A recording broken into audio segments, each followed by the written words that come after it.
नमस्कार दोस्तों, welcome to government exam info. तो स्वागत है आप सभी का आज के वीडियो में। तो फाइनली आज हम बात करने वाले हैं UK triple S C environment supervisor और लैब असिस्टेंट का जो आपका नोटिफिकेशन रिलीज़ हुआ है अभी कुछ दिनों पहले, उसके रिगार्डिंग जितने भी आपके डाउट है आज के सेशन में आपका पूरा क्लियर हो जाएगा।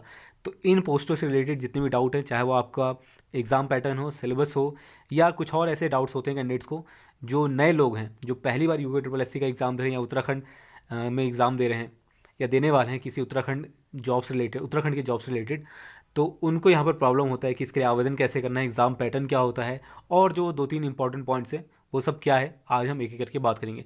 सबसे पहले जो आपका एप्लीकेशन है वो कल से स्टार्ट हो रहा है, तो 6 जुलाई 2021 से, यानी कि कल से स्टार्ट हो रहा है। तो कल से आप इसके लिए आवेदन कर पाएंगे। तो जितने भी साइंस बैकग्राउंड के कैंडिडेट हैं, उत्तराखंड के जितने भी साइंस बैकग्राउंड के कैंडिडेट हैं, चाहे वो बायोलॉजी वाले हों, चाहे वो केमिस्ट्री वाले हों, चाहे वो फिज़िक्स वाले हों, इन तीनों में से अगर आपका कोई भी 12th में सब्जेक्ट रहा है तो आप साइंस बैकग्राउंड के हैं और आप इसके लिए एलिजिबल हैं। ठीक, तो इसके लिए आप कल से बिल्कुल आवेदन कर सकते हैं। तो मेरा ये सजेशन है कि साइंस बैकग्राउंड से तो ज़रूर आवेदन कीजिए। इसमें ग्रेड पे लेवल भी आपका कुछ पोस्टों का काफ़ी अच्छा है। ठीक, लेवल 10 का भी है इसमें कुछ पोस्टें। तो वो चीज़ आपने नोटिफिकेशन देखा होगा, नहीं देखा है तो बता दीजिए, नोटिफिकेशन मैं शेयर कर दूंगा टेलीग्राम पर, तो उसको देख लीजिएगा एक बार। अब हम बात करते हैं जो जनरल यहाँ पर डाउट्स रहते हैं कैंडिडेट के, उसके, और इसके बाद हम बात करेंगे आपके एग्जाम पैटर्न और सिलेबस की। सबसे पहला यहाँ पर ये डाउट रहता है कि काफ़ी कैंडिडेट को ये नहीं पता है कि आपके क्वालिफाइंग मार्क्स भी होते हैं। ठीक, यूके ट्रिपल एस सी में तो क्वालिफाइंग मार्क्स मिनिमम कितना होता है वो मैं बताता हूँ। सबसे पहले जो भी नए लोग हैं उनके लिए, आपका जो जनरल कैटेगरी है, यूआर वाले जो हैं, अनरिजर्व्ड वाले जो हैं, उनका 45% और 45% ही आपका रहता है ओबीसी के लिए। यानी कि 100 मार्क्स का आपका पेपर होता है, पहली चीज़ ये, और 100 मार्क्स और 100 क्वेश्चन होते हैं आपके, और 45% यानी कि 45 मार्क्स आपको मिनिमम लाना पड़ेगा यूआर और ओबीसी, जनरल और ओबीसी वालों को, तभी जाके आपका जो अदर डिटेल्स हैं वो चेक की जाएंगी। यानी कि जब मेरिट बनता है तो अदर डिटेल्स उसमें होती हैं, पेरेंट नेम या फिर और डेट ऑफ बर्थ वगैरह, वो सारी चीज़ें बाद में चेक की जाएंगी आपकी मेरिट बनाने के लिए। तो अगर आप 45 से कम होंगे आपके एग्ज़ाम में तो ऑटोमेटिकली आपका जो आंसर की होगा या जो आपने आंसर किया होगा वो रिजेक्ट हो जाएगा वहाँ से। तो ये पहली चीज़ है कि आपको 45% लाना ही पड़ेगा, तभी आपका जो रिज़ल्ट है वो मेरिट में बनने के लिए आगे जाएगा। पहली चीज़। SC ST की बात करें, SC ST वालों का है 35%। ठीक, और इसके बाद आता है आपका नेगेटिव मार्किंग। तो 1/4 जो यूके ट्रिपल एस सी का नॉर्मली रहता है, ठीक है, 0.25 आपका मार्क्स कट जाएगा एक में से, अगर आप एक क्वेश्चन को गलत कर देते हैं तो नेगेटिव मार्किंग 1/4 रहेगा, 1/4 रहेगा। अब है आपका एज रिलैक्सेशन। सबसे पहले एज की बात करें तो इसमें दो कैटेगरी हैं, 21 से 42 और 18 से 42। ठीक, वो पोस्ट वाइज आप देख लेना जिसमें भी है। अब इसमें यह रहता है कि किसको कितना रिलैक्सेशन मिलेगा। तो सबसे पहले SC ST की बात कर लेते हैं। SC ST वालों का 5 साल का रिलैक्सेशन मिलता है। ठीक, अगर आप SC और ST से बिलोंग करते हैं तो आपको 5 साल का यहाँ पर रिलैक्सेशन मिलेगा। इसके अलावा जो आपका दिव्यांगजन व्यक्ति हैं उनके लिए 10 साल का रिलैक्सेशन है, यानी कि आप मिनिमम 52 की एज तक इसके लिए आवेदन कर सकते हैं। और जाहिर सी बात है, ये जो कैंडिडेट हैं काफ़ी कम संख्या में होंगे दिव्यांगजन, तो आपको 10 साल का छूट मिलता है। और इसके बाद जो फ्रीडम फाइटर डिपेंडेंट है, जो स्वतंत्रता संग्राम सेनानी आश्रित होते हैं, उनको 5 साल का यहाँ पर छूट मिलता है। इसके अलावा एक कैटेगरी है एक्स आर्मी वालों के लिए, तो एक्स आर्मी के लिए 3 साल का यहाँ पर छूट रहता है। ये चीज़ क्लियर हो गया होगा। अब हम आगे बढ़ते हैं और बात करते हैं कुछ और इंपॉर्टेंट चीज़ों की, जिसमें सबसे बड़ा डाउट है आपका कि उत्तराखंड के कैंडिडेट अगर उनके पास डोमिसाइल है तो वो अप्लाई कर सकते हैं या नहीं, या फिर है तो कर सकते हैं या नहीं है तो कर सकते हैं, क्या पूरा चीज़ है वो हम समझेंगे। और एक ये रहता है कि 12th अगर बाहर से किया है आपने और आपके पास डोमिसाइल है यूके का ही, तो आप कर पाएंगे या नहीं, ये है। इसके अलावा एक ये है कि कुछ ऐसे कैंडिडेट होते हैं जिनके पेरेंट्स बाहर से उत्तराखंड में वर्क करते हैं, काम करते हैं, उसके बारे में बात करेंगे, क्या वो उत्तराखंड में कर सकते हैं, हालांकि उनके पास डोमिसाइल नहीं भी है। तो उस पॉइंट को लेकर यूके ट्रिपल एस सी का क्या कहना है वो हम डिटेल में समझते हैं। अब हम बात करते हैं जिसको लेकर सबसे ज़्यादा डाउट रहता है और काफ़ी लोग इसके बारे में पूछते हैं कि क्या डोमिसाइल रिक्वायर्ड है या फिर आपका जो एम्प्लॉयमेंट सर्टिफिकेट होता है उसमें नाम होना ज़रूरी है या नहीं। ठीक, तो उसकी बात कर लेते हैं। सबसे पहले एम्प्लॉयमेंट सर्टिफिकेट की बात करें, अगर नहीं है तो बनवा लीजिए, कोई प्रॉब्लम नहीं होता है। उसमें 30 रुपीज़ लगता है आपका, पहले 25, अब शायद 30 रुपीज़ लगता है। ऑनलाइन बन जाता है बहुत ही ईजिली। तो यूके ई डिस्ट्रिक्ट वेबसाइट है वहाँ पर जाइए और वहाँ से आप आवेदन कर पाएंगे। ठीक, तो या फिर आप ऑफलाइन भी करवा सकते हैं, जो ऑफिस होता है डिस्ट्रिक्ट में अलग अलग जगह, तो इसका पता करना पड़ेगा आपको। तो फिलहाल एम्प्लॉयमेंट ऐसा रिक्वायर्ड तो नहीं है कि एम्प्लॉयमेंट रजिस्ट्रेशन होना चाहिए, ऐसा कहीं मेंशन नहीं किया गया है। जो पंजीकरण होता है वो मेंशन नहीं किया गया है किसी भी नोटिफिकेशन में, पर रहेगा तो ठीक है क्योंकि जनरली ठीक रहता है, पर ऐसा कोई क्राइटेरिया नहीं है कि होना ही ज़रूरी है। ठीक, पहली चीज़। वैसे वो 15 दिन में ही बन जाता है, तो आप चाहें तो बनवा सकते हैं। इसके बाद हम बात कर लेते हैं जिसको लेकर सबसे ज़्यादा डाउट रहता है कि डोमिसाइल नहीं है तो क्या भर नहीं पाएंगे। तो यहाँ पर एक चीज़ दिया गया है, सबसे पहले क्या क्या बताया गया इसमें देख लेते हैं। इसमें बताया गया कि उत्तराखंड लोक सेवा आयोग की परिधि के बाहर, यानी कि उत्तराखंड यूकेपीएससी जो है उनके बाहर जितने भी ग्रुप सी के सीधी भर्ती के पदों पर भर्ती हेतु आवेदन करने के लिए, यूकेपीएससी के ग्रुप सी के बाहर जितने भी ग्रुप सी के वैकेंसीज हैं, यूके ट्रिपल एस सी जो जनरली निकालता है, कहने का मतलब ये है कि यूके ट्रिपल एस सी समूह ग के सीधी भर्ती के पदों पर भर्ती हेतु आवेदन करने के लिए वही अभ्यर्थी पात्र होगा जिसने अपनी हाई स्कूल एवं इंटरमीडिएट अथवा इसके समकक्ष स्तर की शिक्षा उत्तराखंड राज्य में स्थित मान्यता प्राप्त संस्थान से प्राप्त की हो। यानी कि अगर आप एक नॉर्मल कैंडिडेट हैं और आपके पास डोमिसाइल नहीं भी है, लेकिन हो सकता है आपने नहीं बनवाया हो, उत्तराखंड के ही हो लेकिन आपने नहीं बनवाया हो, तो कोई प्रॉब्लम नहीं है। लेकिन आपका जो 10th और 12th है, इंटरमीडिएट और हाई स्कूल, वो आपका उत्तराखंड के स्कूल से या फिर उत्तराखंड से ही होना चाहिए, पहली चीज़ ये। ठीक, तो डोमिसाइल नहीं भी होगा तो चल जाएगा अगर आपने उत्तराखंड के स्कूल से अपना 12th और 10th कंप्लीट किया है तो। अब दूसरा है कि डोमिसाइल तो यूके का है, पर जो आपने 12वीं है वो बाहर से किया है या फिर अपनी स्कूलिंग जो है वो आपने बाहर से किया है, तो ऐसे में क्या होगा। तो देखिए यहाँ पर एक पॉइंट दिया गया है, साफ साफ बताया गया है, राज्य के स्थायी निवासी, यानी कि जिसके पास डोमिसाइल है लेकिन उत्तराखंड से 12th नहीं किया है या फिर इंटरमीडिएट नहीं किया है, तो राज्य के स्थायी निवासी उत्तराखंड के बाहर निवासरत हैं के स्वयं अथवा उनके पति पत्नी जैसी भी स्थिति हो तथा उनके पुत्र और पुत्री भी समूह ग की सीधी भर्ती के पदों पर आवेदन हेतु पात्र होंगे। तो समझ गए होंगे, अगर डोमिसाइल है और उत्तराखंड के बाहर से आपने अपना स्कूलिंग कंप्लीट किया है 10th और 12th, तो आप इसके लिए एलिजिबल हैं। ठीक, ये चीज़ आप समझ गए होंगे। दूसरा जो डाउट रहता है आपका, एक डाउट ये है कि जो नॉर्मल कैंडिडेट हैं, यानी कि जो जिनके पास ना डोमिसाइल है ना ही उन्होंने 12th और इंटरमीडिएट या फिर हाई स्कूल जो है अपना उत्तराखंड से किया है, तो ऐसे कैंडिडेट आवेदन कर पाएंगे या नहीं। तो बिल्कुल नहीं कर पाएंगे आवेदन ऐसे कैंडिडेट जो जिनके पास ना तो उत्तराखंड का डोमिसाइल है ना ही 12th यहाँ से किया है। ठीक, ये केस है जो बिल्कुल भी आवेदन नहीं कर सकते। लेकिन इसमें एक एक्सेप्शन है यहाँ पर एडिशनल, जो यहाँ पर मेंशन किया गया है डार्क लेटर्स में। इसमें क्या बताया गया है, इसमें बताया गया है कि परंतु यह कि सैनिक या फिर अर्धसैनिक बलों, यानी कि मिलिट्री और पहला मिलिट्री में जो कार्यरत हैं किसी के पेरेंट्स, मान लीजिए आप किसी दूसरे स्टेट के हैं, मैं आपको समझा देता हूँ, ये थोड़ा समझना थोड़ा डिफिकल्ट होता है कि क्या मैं यहाँ पर लिखा गया।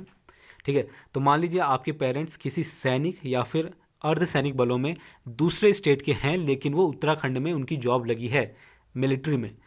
ठीक, पहली चीज़ ये, या फिर आपके पेरेंट्स उत्तराखंड राज्य सरकार में किसी पोस्ट पर काम कर रहे हैं और उनका जो काम है वो रेगुलर है या फिर नियमित है, या फिर ऐसे पेरेंट्स जिनका केंद्र सरकार के सार्वजनिक उपक्रमों में नियमित रूप से उत्तराखंड में कार्यरत हैं, यानी कि सेंट्रल गवर्नमेंट की तरफ से उत्तराखंड में कार्यरत हैं आपके पेरेंट्स, तो जिनकी सेवाएं उत्तराखंड से बाहर स्थानांतरित नहीं हो सकती, यानी कि उत्तराखंड में ही वो काम करना पड़ेगा और आपके पेरेंट्स को मजबूरन, या कह लीजिए आपकी पेरेंट्स की जॉब ही वहाँ लगी है उत्तराखंड में, चाहे वो मिलिट्री हो या कोई गवर्नमेंट डिपार्टमेंट हो, और आप दूसरे स्टेट के हैं या फिर आपके पेरेंट्स दूसरे स्टेट के हैं, तो ये इस केस में आपको आवेदन करने का मौका मिलेगा, चाहे आपके पास डोमिसाइल हो, चाहे आपका 12वीं उत्तराखंड से हुआ हो या ना हुआ हो।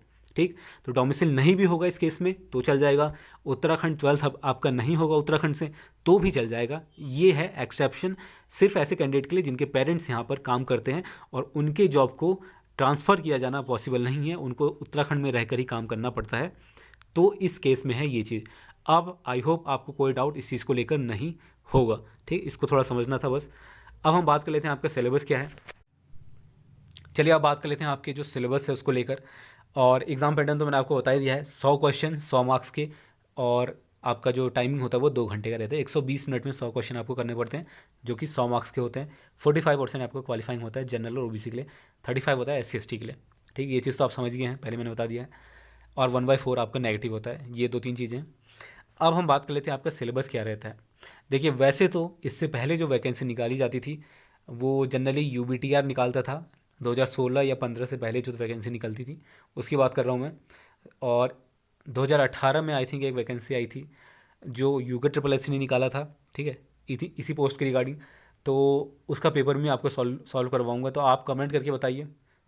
ठीक है, तो जल्दी वो लेकर आएंगे हम। और इसके अलावा उस वक्त जो सिलेबस था 2015 और 16 में, चूँकि उस वक्त पोस्टें आपकी अलग अलग कैटेगरी वाइज निकलती थी। कहने का मतलब ये है कि लैब असिस्टेंट फिजिक्स का एक पोस्ट होता था, और उस पर्टिकुलर एग्ज़ाम में आपके फिजिक्स के क्वेश्चन रहते थे इंटरमीडिएट लेवल के मैक्सिमम। और इसके अलावा जैसे केमिस्ट्री वाले हैं, लैब असिस्टेंट केमिस्ट्री की पोस्ट निकलती थी, तो उसके लिए केमिस्ट्री के क्वेश्चन ही आपके रहते थे। बायोलॉजी की बात करें तो बायोलॉजी के क्वेश्चन रहते थे। इवन जूलॉजी और बॉटनी का भी पोस्टें निकली थी उस समय। लेकिन अब क्या है कि ये कंबाइंड कर दिया गया है। इवन इसमें आपका एनवायरनमेंट सुपरवाइज़र भी है, लैब असिस्टेंट भी है, ये सारे पोस्ट हैं आपके। तो कुल मिला के कहने का मतलब ये है कि अब जो आपका सिलेबस रहेगा वो फिजिक्स भी रहेगा, केमिस्ट्री भी रहेगा और बायोलॉजी भी रहेगा। ठीक, कौन से लेवल का रहेगा ये आपको पहले से पता है। 11th और 12th, क्लास 11th का जो बायोलॉजी केमिस्ट्री और फिजिक्स है, क्लास 12th का बायोलॉजी और केमिस्ट्री और फिजिक्स है, उसका NCERT, ठीक है, उत्तराखंड बोर्ड में जो आप पढ़ते हैं वही है, तो उसी का आपका रहने वाला है क्वेश्चन। थोड़े बहुत मैंने क्वेश्चन देखे जब मैं एनालिसिस कर रहा था, क्वेश्चन पेपर देख रहा था, तो उसमें मुझे एक आध क्वेश्चन देखे जो थोड़े बहुत BSc लेवल के थे, लेकिन 1 या 2 क्वेश्चन ही थे, बहुत ज़्यादा नहीं थे। तो मेन फोकस आपको रखना है क्लास 12th का जो साइंस है उस पर। और चूंकि आप लोग साइंस बैकग्राउंड के हैं, आपने ग्रेजुएशन भी मैक्सिमम लोगों ने साइंस से ही किया होगा, तो एक अच्छी चीज़ है कि आपने ऑलरेडी साइंस में काफ़ी स्ट्रांग हो गया आप। और ऐसे भी कैंडिडेट हो सकते हैं जिन्होंने हो सकता है 12th तक साइंस किया, उसके बाद उन्होंने कुछ और BCom या कुछ और लिया हो, तो अप्लाई तो वो भी कर सकते हैं, क्योंकि 12th तक ही साइंस मांगा गया है मैक्सिमम पोस्टों के लिए। लेकिन कुछ ऐसे भी पोस्ट हैं जिसमें आपका पोस्ट ग्रेजुएशन, ग्रेजुएशन, डिप्लोमा वगैरह मांगा गया है पर्टिकुलरली, तो आप देख लेना। लेकिन मैक्सिमम पोस्ट हैं जिसमें आपका 12th साइंस से होना चाहिए, बस इतना मांगा गया है। तो अगर आपका बायोलॉजी केमिस्ट्री और फिजिक्स है तो आप इसके लिए कल से आवेदन करेंगे, करना चाहिए आपको, अगर आप उत्तराखंड के हैं तो ये चीज़ है। फिजिक्स में क्या आ सकता है, तो फिजिक्स में पूरा ही सिलेबस है। पेपर जब आप देखेंगे तो उसमें आपको आइडिया लगेगा कि फिजिक्स की किस किस तरह के क्वेश्चन है। तो पहले चैप्टर से लेकर क्लास 12th की बात करें, तो क्लास 11th की बात करें तो जिसमें आप डायमेंशंस पढ़ते हैं, विमीय सूत्र पढ़ते हैं फिजिक्स में, और आखिर में आप N टाइप जो सेमीकंडक्टर है, P टाइप जो है, ये सारी चीज़ें पढ़ते हो, तो उसके भी क्वेश्चन इवन थे वहाँ पर जो प्रीवियस ईयर पेपर है उसमें। तो फिजिक्स में वो सारी चीज़ें। केमिस्ट्री की बात करें तो केमिस्ट्री में भी आपको सारी चीज़ें देखने को मिलेगी। जैसे एक क्वेश्चन मैंने देखा था, इसमें पूछा गया था कि D ब्लॉक के एलिमेंट्स कलर्ड आयंस बनाते हैं, ऐसा क्यों, ये क्वेश्चन था एक। इसके अलावा जो हाईएस्ट डाइपोल है, ठीक है, हाईएस्ट डाइपोल मोमेंट जो है किसी पदार्थ का या मटेरियल का कह लीजिए, जैसे फॉर एग्जांपल नाइट्रोबेंजीन, फिनॉल, पैराक्रिस्टॉल, तो ये सारी चीज़ें जो हैं इससे क्वेश्चन आपके आए थे। तो केमिस्ट्री में भी आपको पूरा ही पढ़ना पड़ेगा। अगर कोई कहता है कि इतना ही पढ़ो, ये 2 चैप्टर पढ़ो, 3 चैप्टर पढ़ो, तो ऐसा नहीं है, क्योंकि मैंने जो क्वेश्चन देखे उसमें आपका हर एक चैप्टर वाइज क्वेश्चन दिए गए थे वहाँ पर। तो मेरा यहाँ सजेशन है कि चाहे बायोलॉजी हो, केमिस्ट्री हो, फिजिक्स हो, NCERT की बुक्स अगर आपने चूँकि पहले से ही पढ़ी है तो आपको पूरा आइडिया है, उसको रिवाइज़ कीजिए, उस पर प्रैक्टिस कीजिए। बाकी मैं सोच रहा हूँ आपके लिए, इसके लिए पर्टिकुलरली कुछ प्रैक्टिस सेट्स बनाए जाएँ सिलेबस के अकॉर्डिंग, बेसिकली NCERT के अकॉर्डिंग, और प्रीवियस ईयर पैटर्न जो है उसके अकॉर्डिंग। तो नीचे कमेंट करके बताइए, जो भी आपका सजेशन होगा उस पर हम सोचेंगे। और बाकी बस ये 2-3 चीज़ें थी सिलेबस को लेकर। अगर वैसे तो इसका कोई ऑफिशियल सिलेबस नहीं है, ठीक, ऑफिशियल नहीं है मतलब कोई जैसे यूनिट वाइज सिलेबस नहीं दिया गया है। सिंपली यहाँ पर मेंशन किया गया कि आपका 11th और 12th साइंस के सब्जेक्ट के क्वेश्चन रहेंगे। तो सिंपल है ना, NCERT के जो टॉपिक हैं, जो क्वेश्चन हैं, जो चैप्टर्स हैं, उसको ही पढ़ना है, तो इसमें कोई डाउट नहीं होना चाहिए। और ऑफिशियल सिलेबस आता है तो उसमें क्या होगा, जैसे फॉरेस्ट इंस्पेक्टर की बात करें तो उसमें वही सारे टॉपिक्स हैं, यूनिट वाइज बस लिख दिया है वहाँ पर। तो वही सारे टॉपिक हैं जो आपके NCERT 9th और 10th में फॉरेस्ट इंस्पेक्टर के लिए। तो कुल मिला के बात यही है कि सिलेबस के लिए आप ना भटकें कि पाठ्यक्रम क्या होगा, कैसे फॉलो करें। 11th से आप स्टार्ट कर दीजिए, 11th के जो चैप्टर हैं वो स्टार्ट कर दीजिए, जो भी वीक है आपका। क्योंकि आप मान लीजिए आपने सिर्फ बायोलॉजी से किया था, तो बायोलॉजी वालों को हो सकता है फिजिक्स केमिस्ट्री में दिक्कत हो, तो आप उसको स्ट्रॉन्ग कर लीजिए, उसके जो टॉपिक्स हैं उसको क्लियर कीजिए। केमिस्ट्री वाले बायोलॉजी पढ़ सकते हैं पहले, फिजिक्स वाले सेम इसी तरह से। तो ये सारी चीज़ें हैं, ठीक। तो सिलेबस को लेकर डाउट यहाँ पर बिल्कुल भी नहीं होना चाहिए। ज़रूरी नहीं है कि आपके पास एक पूरा PDF हो सिलेबस का जिसमें सारे लंबे चौड़े टॉपिक दिए गए हों, तो उससे कोई मतलब नहीं है। जब यहाँ पर मेंशन किया गया है कि NCERT 11th-12th का होगा तो फिर ये क्लियर हो जाता है। एक और चीज़ यहाँ पर मैंने देखा है कि कुछ जगह मैंने देखा कि यहाँ पर बताया गया था कि जनरल हिंदी और जनरल नॉलेज के क्वेश्चन भी आपके होंगे। तो जनरल हिंदी और जनरल नॉलेज के क्वेश्चन आपके नहीं होंगे इसमें, ठीक। तो ये चीज़ आप क्लियर कर लीजिए। जो आपका पहले होता था यूपी वगैरह में जो एग्ज़ाम होते हैं उसकी बात करें तो उसमें शायद पूछा जाता है, तो हो सकता है उसके अकॉर्डिंग किसी ने बताया हो। तो ये चीज़ आपका डाउट नहीं होना चाहिए कि जनरल हिंदी या जनरल नॉलेज के क्वेश्चन होते हैं या नहीं, बिल्कुल भी नहीं होते, सिर्फ साइंस का होता है और ये चीज़ मेंशन की गई है। तो देखिए यहाँ पर मैंने सारी चीज़ें आपको बता दी हैं, सिलेबस क्या है, पैटर्न क्या है। सिलेबस आपको वैसे पता ही था, बस जनरली मैं ये मेंशन करना चाहता था कि साइंस के अलग अलग जो सब्जेक्ट हैं उसको पूरा ही आपको पढ़ना पड़ेगा, ठीक। तो ये चीज़ है। कुछ लोग कह रहे हैं कि इतना पढ़ने से हो जाएगा या इतना पढ़ने से नहीं होगा। तो एक चीज़ याद रखिएगा, NCERT 11th-12th अगर भरना चाहते हैं फॉर्म तो इन्हीं दो चीज़ों पर आप फोकस कीजिए। बाकी थोड़ा बहुत जो अपर लेवल के क्वेश्चन मैंने बताया, जैसे कि BSc वगैरह के कुछ क्वेश्चन देखने को मिले थे, तो वो चीज़ हम कर लेंगे। जो मैं क्लासेस लूँगा आपके, मैं MCQ वाले, उसमें अच्छे से करेंगे हम। तो कमेंट करके बताइए जो भी आपका सजेशन है।